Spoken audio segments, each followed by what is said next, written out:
The docking bay of the human carrier Iron Saint went silent when Commander Rakan stepped through the pressure gate. His dark green scales shone under the white emergency lights.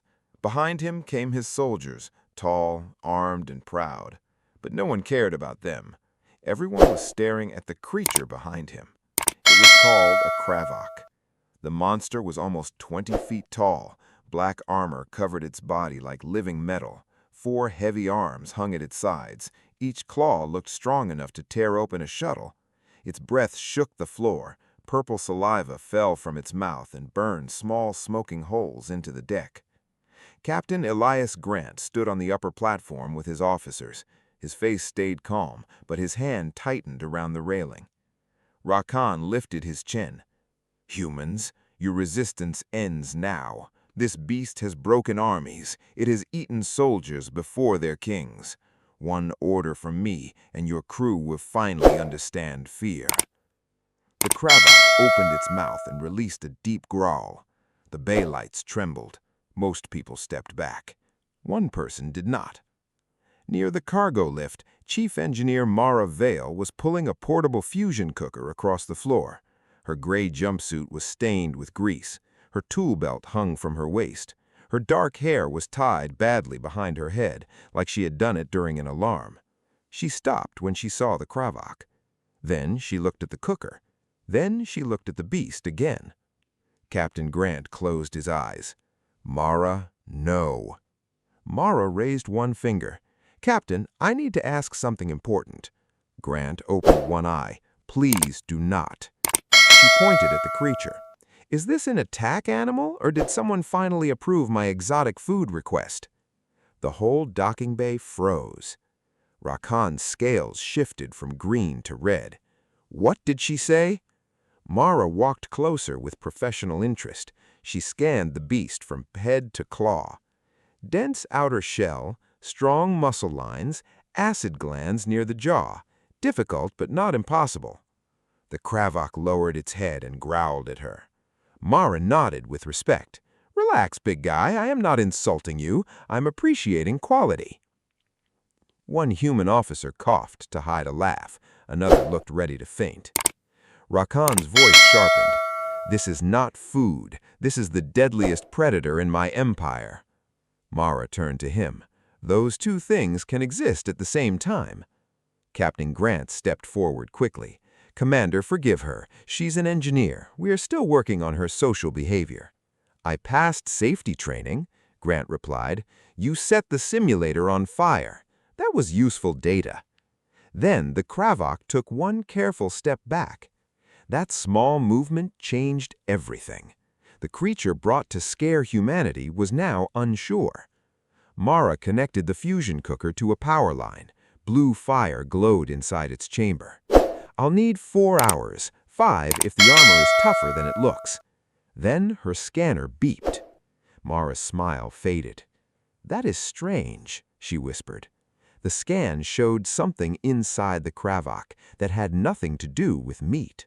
Mara pressed the scanner closer to the Kravok's chest. The screen filled with heat lines, muscle readings, and tissue movement. She expected acid glands. She expected thick bone. She even expected some kind of alien poison system. She did not expect the golden pulse. It glowed deep under the creature's armor, steady and sharp, like a tiny star trapped inside flesh. Captain Grant leaned over the railing. "Mara, report!" Her voice lost its playful tone. "There is a device inside it." Commander Rakan stepped forward. "Move away from my beast." Mara did not move. The Kravok trembled. Its claws scraped across the deck, but it did not attack. Instead, it pulled its arms closer, like something trying to protect a wound. Mara looked into its red eyes. For the first time, she saw fear.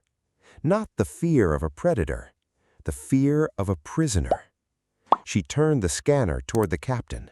"This is not an organ. It is an implant." Grant's expression hardened. "Control?" Mara nodded. "Connected to pain centers. Someone can force movement through suffering." Rakan's scales flashed orange. The Kravok obeys because it was trained.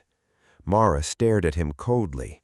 Training does not glow inside the nervous system. Alien guards raised their weapons. Human soldiers answered at once. In seconds, the docking bay became one bad breath away from bloodshed. Then the Kravok bent one knee. The metal floor groaned under its weight. The Empire's most feared predator lowered itself in front of Mara Vale.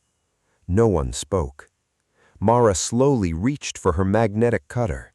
"Captain, I can remove it, but I need time and a clean field." Grant looked at Rakan. "Commander, lower your weapons."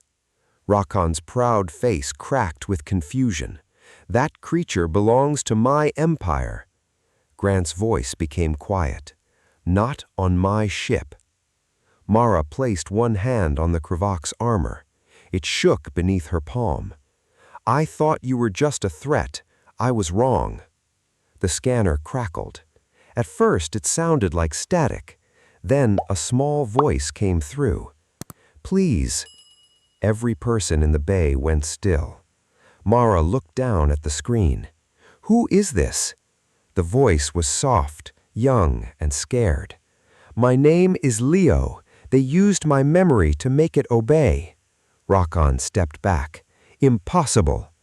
Mara's face went pale. "Leo, are you alive?" "I do not know," the voice said, "but I remember the nursery moon." The Kravok lowered its head until its forehead almost touched the floor. Mara tightened her grip around the cutter. "Captain," she said, "this is bigger than one beast." The scanner widened its search range. Golden pulses appeared outside the docking bay. Then more. Then hundreds. Mara stared at the screen in horror. The Kravok was only the first cage, and the rest were still sleeping on Rakan's warship. Mara turned toward the docking window. Beyond the glass, Rakan's warship floated beside the Iron Saint. Minutes earlier, it had looked like a symbol of power: dark hull, weapon towers, glowing command lights. Now, through Mara's scanner, it looked like a prison full of golden sparks. Each spark was an implant. Each implant was inside a living creature. Captain Grant spoke from the upper platform. "How many?" Mara swallowed. "Hundreds." Rakan's soldiers looked at their commander. Some seemed confused, others looked afraid. Rakan shook his head slowly. "Only battle beasts carry control stones, no others." Mara faced him. "You knew about the stones?" His mouth tightened. "They're old military tools, restricted by command law." "Restricted cruelty is still cruelty," Mara said. The words hit harder than she expected. His scales faded from red to gray. Leo's voice returned from the scanner. "They are sleeping," the child whispered. "They hurt when the command wakes them." Mara knelt near the Kravok. "Leo, who controls the signal?" Static filled the speaker. Then the child answered. "The one who sits on the throne when the commander leaves." Rakan's eyes widened. "Savel." Grant looked down at him. "Your first minister?" Rakan nodded. "He controls discipline systems when I am away from the ship." Mara stared at the glowing dots. "Then your discipline system is a torture network." The Kravok released a deep, broken sound. It no longer sounded like a monster. It sounded tired. Mara felt something shift inside her. The joke was gone now. The strange hunger was gone. She had looked at the creature and laughed at danger. Now danger had shown her its wound. She touched its armor gently. "We're getting this out of you." Grant answered, "Not yet. Removing one implant could trigger the rest." "I know. That is why I need to block the signal first." A warning flashed across her screen. "Remote signal detected." The golden dots began blinking faster. Inside Rakan's warship, red lights turned on, one deck after another. Rakan stiffened. Savell is activating them. Mara looked at him sharply. Why? Grant answered before he could, because he knows we found the truth. The Kravok shook so hard that one claw cut into the floor. Mara stayed beside it, even though every instinct told her to run. Leo, what is happening? The child's voice trembled. Pain command. A roar exploded from the alien ship, then another, then dozens. The docking bridge vibrated as if giant bodies were throwing themselves against metal walls. Rakan stared through the window. They were never meant to wake together. Mara lifted her scanner and watched the dots begin moving. No, they were never meant to be free together. The war began with a roar, but Mara knew the real enemy was not the beasts. The first impact shook both ships. Something massive slammed into the far side of the docking bridge. Lights flickered. Alarms screamed across the Iron Saint. A few loose tools rolled across the floor. Captain Grant's order cut through the noise. Defensive positions. No one fires unless attacked. Human soldiers moved fast, rifles ready but lowered. They had trained for pirates, drones, and hostile boarding teams. They had not trained for hundreds of tortured predators waking in pain. Rakan stared at his own warship as if it had become a stranger. This was not my order. Mara did not look at him, then help stop the one who gave it. Her scanner crackled. Leo's voice came through, broken by static. They cannot hear words. Mara bent close to the device. What can they hear? Feeling. Deep sound. Before pain, they knew mother calls. Mara looked at the Kravok. The great beast was trembling, but its eyes stayed on her. It had trusted her once. Now she needed something deeper than trust. She needed its memory. Big guy, give me the safest sound you know. The Kravok lowered its head. A low rumble moved from its chest into the floor. It was not a roar. It was warm, slow, and heavy. It felt like distant thunder heard from inside a safe room. Mara ran to the fusion cooker and tore open its side panel. Sparks jumped. She connected the scanner to the cooker's frequency regulator, then linked both to the bay sound grid. Grant understood at once. You are turning the cooker into a resonance transmitter. I'm borrowing parts. The ship can complain later. Another crash shook the docking bridge. Rakan opened his command bracelet. Old recordings appeared in the air. Black cliff winds, rain over stone nests, storms from the Kravok home moon. Mara added them to the rumble. Then she used the low engine pulse of the Iron Saint to keep the signal steady. The bay speakers came alive. A deep, calming vibration moved through both ships. The roars outside weakened. Mara watched the implant map. Some golden dots slowed. A few turned blue. Hope entered the room for a fragile moment. Then all monitors turned on. Savell appeared on the screens. His thin face was calm, but his eyes looked empty. Interesting, he said. The human found a softer chain. Mara's stomach dropped. Savell smiled. Thank you for teaching me its shape. The speakers screamed. The warm signal twisted into something sharp and cruel. The Kravok fell to one knee. Mara slammed the controls. Cut the speakers! Grant gave the order, but it was too late. Savell had copied everything. Mara's rescue signal had become Savell's newest weapon. The twisted signal sliced through the air. Human soldiers grabbed their helmets. Alien guards collapsed against the walls. The Kravok dug its claws into the floor, fighting pain without striking anyone. Mara felt guilt burn inside her chest. She had created a path to calm the beasts. Savell had turned it into a chain. Captain Grant spoke through her comm. Can you block him? Not by force, Mara said. He will only push harder. Outside the docking window, Rakan's warship flashed with damage reports. Beasts were breaking through containment decks. Some hit doors again and again. Others smashed control towers. It did not look like rage anymore. It looked like panic. Rakan stood beside Mara, frozen. "My crew is still on that ship." "Then help me save them," she snapped. "Give me more than military files."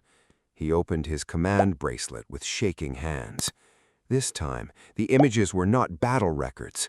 A storm over black mountains, a nest carved into stone, a parent Kravok standing over smaller ones while silver rain fell around them.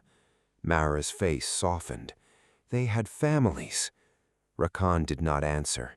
He did not need to. Lyo's voice returned, faint but clear. The first sound was not pain. Mara held the scanner closer. "Show me what it was." "I only remember pieces." Pieces are enough." A quiet hum came through the device, small, uneven, a child trying to copy something ancient. Mara recorded it. Then she pressed the scanner against her own chest. Grant saw the reading from above. "Mara, what are you adding?" "My heartbeat. That gives Savell another target. It gives them something alive." Grant went silent for half a second. "Do it." Mara mixed the nesting storm, the parent call, Lyo's broken memory, the Kravok's rumble, and her heartbeat. She removed every sharp edge until the signal no longer felt like an instruction. It felt like a place. The new sound spread through both ships. The Kravok stopped shaking. One by one, golden dots on the map turned blue. A beast on Rakan's ship stopped smashing a wall. Another curled around a smaller creature. A third lowered its head beside an injured alien soldier and did not bite. The humans watched in silence. Rakan's face changed. His pride cracked open, and shame appeared beneath it. "I called them weapons," he whispered. Mara kept her eyes on the screen. "Start calling them survivors." Then Savell's voice returned. "You want them calm? Then I will let them walk to you." The map shifted. Containment doors opened across the alien ship. Hundreds of blue dots began moving toward the docking bridge. Grant's voice turned low. "Mara." She said, "I see them." Her hands tightened around the scanner.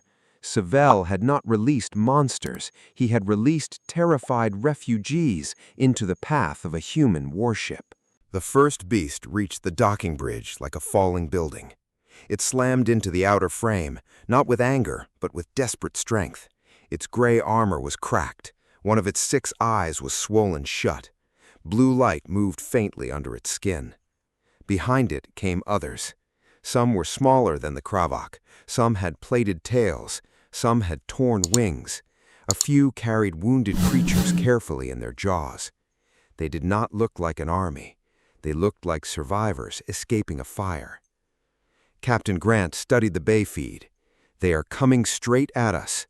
Mara looked at the map. "They are following the only safe signal they can feel." Rakan shook his head. "Your ship cannot hold them." "No," Mara said, "but our cargo holds can." Every officer near Grant turned toward him.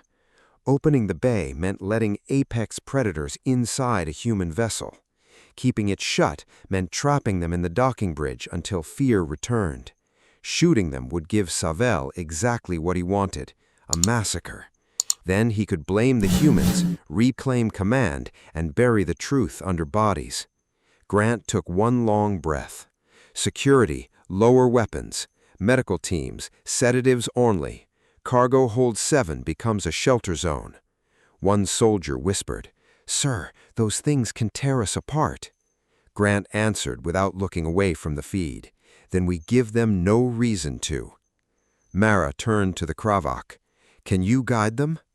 The implant translated only broken fragments. "Pack, safe, follow."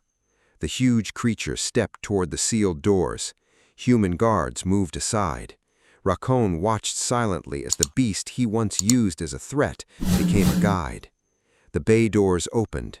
The first wounded predator entered slowly. Its head was low, as if it expected pain. None came. A human medic tossed a cooling foam pack across the floor. The beast sniffed it, then allowed the foam to spread on a burn on its leg. More creatures followed. The docking bay became a river of strange life. Humans stood against the walls, frightened but still. Some were crying. No one fired. A small plated beast stumbled near Mara. She reached out before thinking and steadied it. Its skin was rough and hot. It looked at her for one quiet moment, then continued after the Kravok. Rakan stepped beside her. "You opened your ship to creatures my people trained to destroy you." Mara looked at him. Humans have a bad habit of helping things that should have been treated better. Before he could answer, the lights dimmed. A red warning appeared on every screen. Core cannon charging. Savel's voice followed. "Compassion has made you predictable." The alien warship began turning its main weapon towards the Iron Saint and the rescue ships approaching from deep space. Grant spoke sharply. "Time till fire." 8 minutes, an officer answered. Mara looked towards the docking bridge. "Then we board him now." To save the creatures she sheltered, she had to enter the ship that had tortured them. Mara crossed the docking bridge with the Kravok behind her. The passage was damaged, filled with smoke, bent metal, and loose sparks. Smaller beasts hid in corners as the team passed. Mara kept the calming signal low, just strong enough to tell them they were not being hunted. Commander Rakan walked beside her. 6 human security officers followed with rifles pointed down.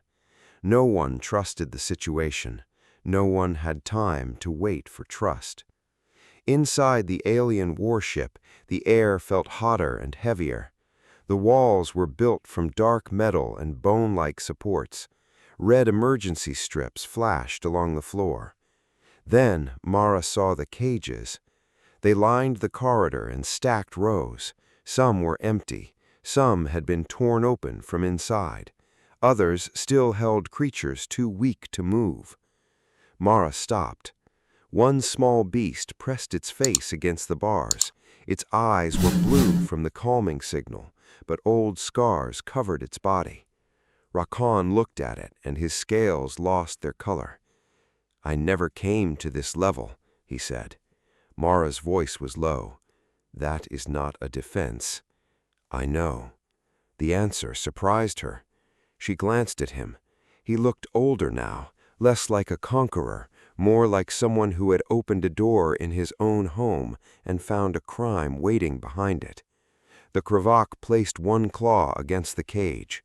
Mara scanned the lock, cut the control panel, and opened the door. The weak creature crawled out and touched the Kravok's foot before moving toward the bridge. Rakan watched every second. Savel's voice came through the corridor speakers. "Commander Rakan, your softness has ended your rule." Rakan lifted his head. "You used forbidden control stones." "I used necessary tools," Savel answered. "Fear protects order." Mara stepped closer to the speaker. "Fear protects cowards." The speaker crackled, then went quiet. They reached the central lift, but it was dead. The cannon timer dropped to 5 minutes. Grant spoke through comms. "Mara, we need a route." The Kravok turned toward a smooth wall. It pressed one massive hand against it and growled. Mara scanned the surface. Hidden service path. Rakan frowned. "That passage is not on command maps." "Then someone built it for secrets," Mara said. She cut into the wall. Metal peeled away, revealing a narrow tunnel leading down toward the core cannon chamber. Heat poured out. The signal map updated. Most freed creatures were behind them now, moving toward the human shelter. But one bright golden pulse waited ahead. Mara frowned. "Savel has an implant." Rakan froze. "No!" The scanner deepened the reading. Black waves surrounded the golden pulse. Mara felt her stomach tighten. He is receiving commands, too. Savell was not only the controller, he was controlled. The timer reached 4 minutes. The team had boarded the enemy ship to stop Savell, but now they had to save him too. The hidden tunnel led into the bones of the alien warship. Mara crawled first, scanner held ahead. The Kravok moved behind her with surprising care, folding its huge body through the narrow passage. Raycon and the human officers followed in silence. The air grew hotter with every meter. Below them, the core cannon gathered power. Mara studied the signal map. Savell's implant was connected to something deeper than a control panel. A black pulse moved beneath every reading like a shadow underwater. Raycon saw it and whispered something in his own language. Mara looked back. "Translate," he said. "The old voice. What is that?" "A myth," Raycon answered. "Or I thought it was. Long ago, war priests created living control engines. They believed mercy made civilizations weak. They taught rulers to turn fear into law." Mara crawled forward. "Your empire has terrible myths." Raycon's voice became heavy. "Our myths may have been history." The tunnel opened above the cannon chamber. Below them stood Savell. He was beside a black machine fused into the floor. Wires ran from it into his neck and spine. His body shook, but his hand stayed locked over the controls. Tears moved down his face. Mara's anger broke into pity. She said, "He knows what is happening." Savell lifted his eyes toward the tunnel. His lips moved silently. "Help me." Then his voice came through the chamber speakers, cold and empty. "Fire sequence continues." The cannon's light grew brighter. Mara scanned the black machine. "That is the master device. It feeds every implant." Grant answered through comms. "Can you destroy it?" "Maybe, but I need to reach the access port near its base." The floor was too far below for a safe jump. Mara looked at the Kravok. The beast understood. It lowered one giant hand like a platform. Raycon grabbed Mara's arm. "You may die." She looked at Savell, at the wires, at the cannon, and then at the signals of the sheltered creatures behind them. "Then I better aim well." She stepped onto the Kravok's palm. The creature pulled back. For a heartbeat, the whole chamber seemed to hold its breath. Then the Kravok threw her. Mara flew across the open space, scanner clutched tight. Wind rushed past her ears. The black device turned toward her as if it could see. Her scanner flashed. "Unknown signal entry." The master device touched her system before she landed. It copied the one thing she had added freely to the rescue signal, her heartbeat. Mara hit the floor hard and rolled near the machine's base. The cannon timer dropped to 2 minutes. The old voice had copied Mara's heart, and now every freed beast could be made to follow it. Mara pushed herself up with one shaking arm. Her shoulder burned from the fall, but the scanner still worked. That was both a blessing and a disaster.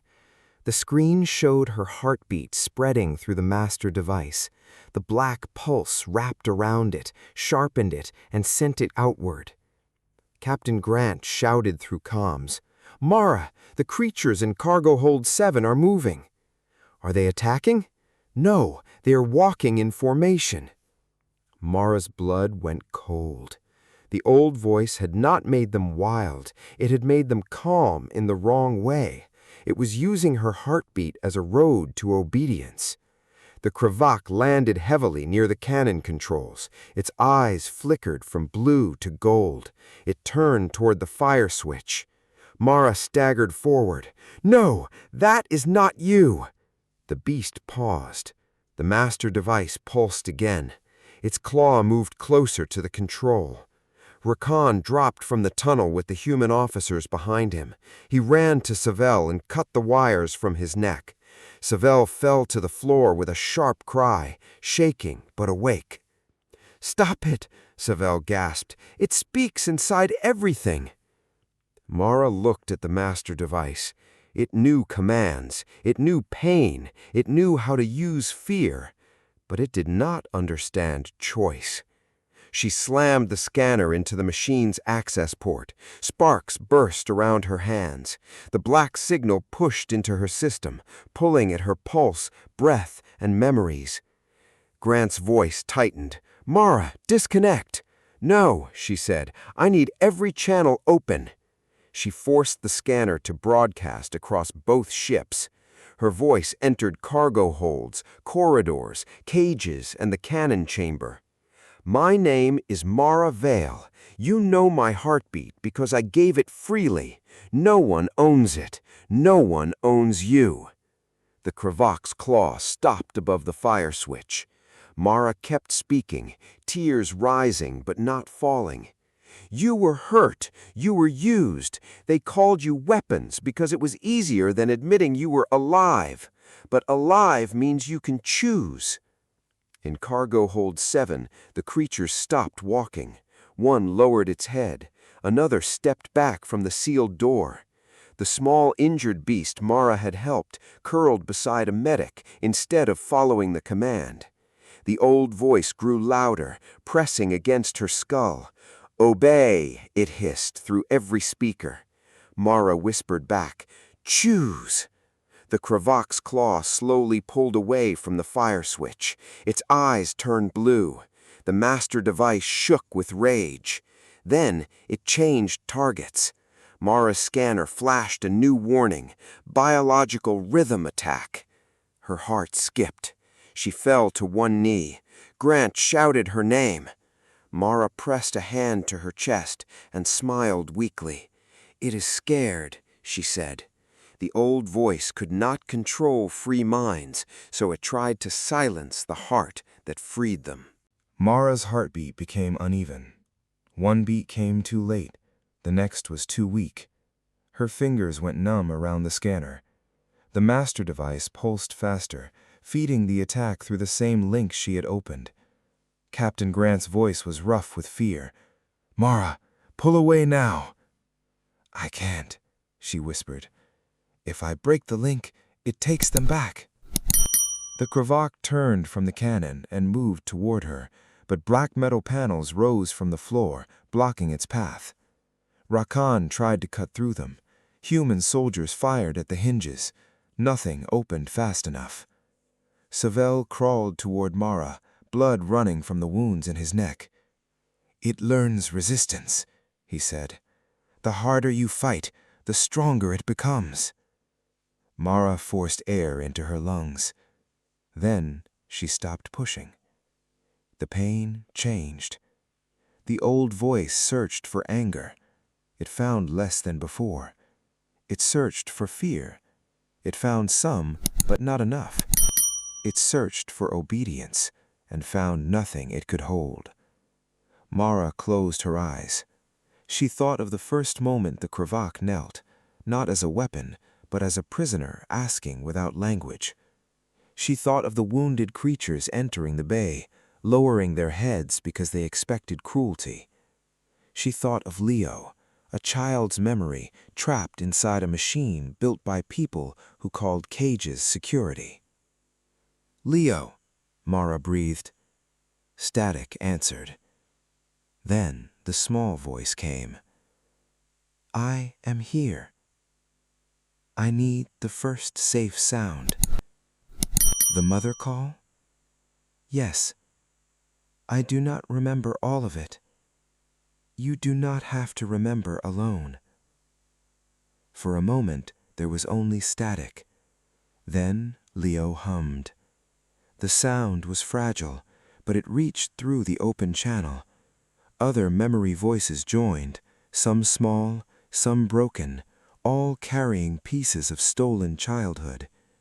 The tones moved into the implants, but not as commands, as reminders. The Kravok lowered its head and answered with a deep rumble. In cargo hold 7, the rescued beasts joined. Their voices shook the walls. The sound was not pretty. It was raw, heavy, and full of pain, becoming something else. Then the humans joined too. Some hummed, some tapped rhythm on pipes. Medics beat steady patterns on supply crates. Soldiers lowered their rifles and added their voices. Captain Grant came last, low and steady through the ship-wide channel. The master device cracked. Mara's heart beat stronger once, then again. The black panels around her weakened. The Kravok smashed through them and reached the machine. It raised one claw, but did not strike at once. It waited until Mara looked at it. She nodded. The claw came down. The master device split open. Inside the broken shell, something pale moved in dark liquid. Mara stared.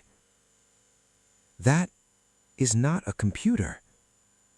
Rakan's face filled with horror. No, he said. It is alive. The old voice had a body, and it was the mind that taught an empire to worship fear.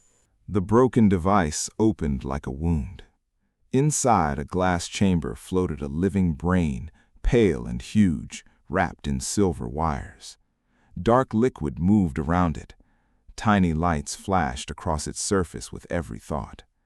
It had no eyes. Still, everyone felt watched. Rakan lowered his blade.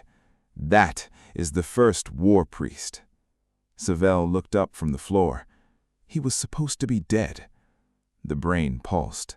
Its voice entered every speaker at once. Dead things do not build empires. The chamber grew colder. The cannon still glowed behind them. Its final command had not finished. The weapon waited, unstable and full of trapped energy. Mara stood with help from the Kravok's giant hand. Her face was pale, but her eyes were clear. The brain spoke again. You pity beasts. You forgive traitors. You call weakness mercy. That is why humans are dangerous. Mara gave a tired smile. You keep saying nice things like they are insults. The brain sent a black wave through the chamber. The Kravok roared. Rakan fell to one knee. Savell screamed into the floor. In the cargo hold, the creatures trembled as the old voice tried to enter them again. Mara lifted her scanner.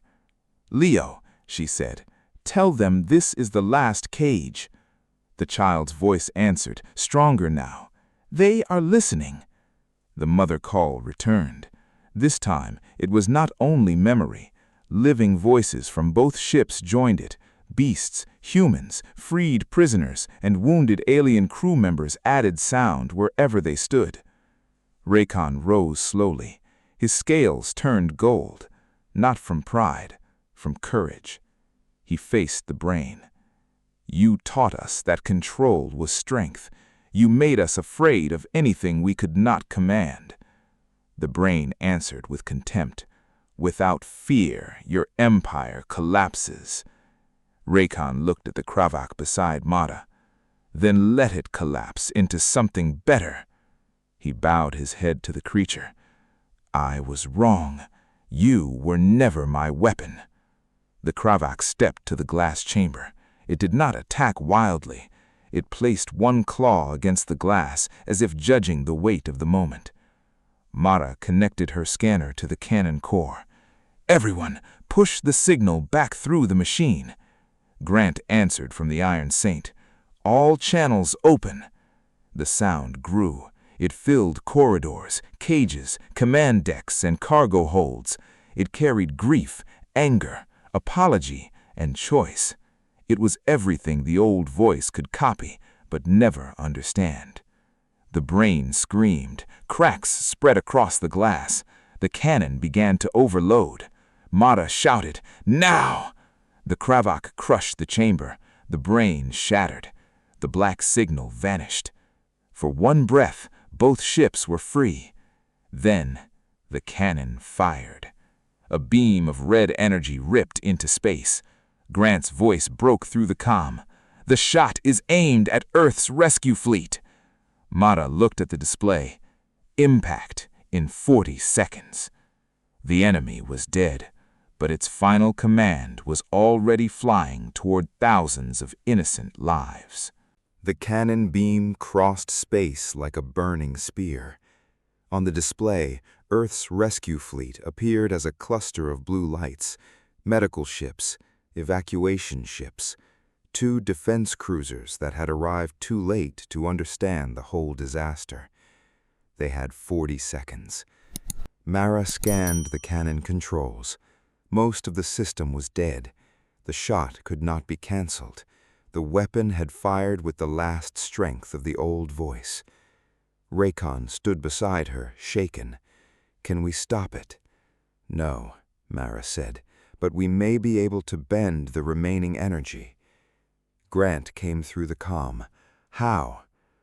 Mara looked at the Kravok, then at the other freed creatures entering the chamber. Some were limping, some were burned, some could barely stand, but they came anyway. "Their armor carries vibration," Mara said. "The cannon still has a resonance trail. If we change the trail, we change the path." Grant understood the cost. That much energy could kill them. The Kravok placed one giant hand on the cannon frame. It had already chosen. One by one, the other creatures touched the floor, the walls, the weapon, and each other. They formed a living chain around the core. Raycon stepped forward and placed both hands on the cannon frame. Mara looked at him. "You do not have to do this." His voice was quiet. "I commanded cages. I will help open this one." Then the humans joined. Security officers, engineers, medics, and alien survivors took positions along the chamber supports. No one asked who had been an enemy minutes ago. The beam outside did not care about blame. It only cared about time. 20 seconds. Mara connected the scanner one final time. Her body shook, but her heartbeat was steady. She sent it into the chain, not as an order, as an invitation. The Kravok rumbled. The beasts answered. Humans added rhythm. Raycon bowed his head and held the frame as the energy burned through his hands. Outside, the beam began to curve. Slowly at first, then more. The rescue fleet tried to scatter, but the shot was too fast. 10 seconds. Mara pushed every safe memory into the signal. The mother call, Lyo's voice, the thunder of the Kravok's home moon, the first moment of trust in the docking bay. The beam bent away from the fleet. It missed the lead medical ship by a narrow distance, then vanished into empty space and exploded like a silent sunrise. The chamber went dark. Mara fell, but the Kravok caught her gently. For a moment, no one moved. Then Grant's voice came through, soft and full of relief. "The fleet is safe." Across both ships, people cried, laughed, and collapsed where they stood. Months later, the Karthus belt was no longer the same. The control stones were destroyed. The cages were opened. The creatures once used as terror weapons were returned to protected worlds. Raycon gave up his title of War Commander and became Guardian of the Free Beast Colonies. Mara Vale became famous for many reasons.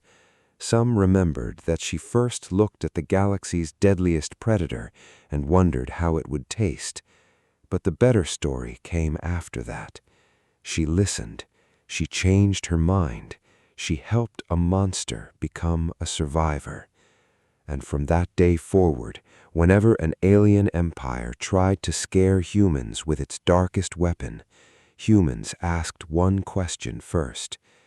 Is it dangerous because it wants to be, or because someone made it that way? That question ended more wars than any fleet ever could. Humans are not powerful because they never feel fear.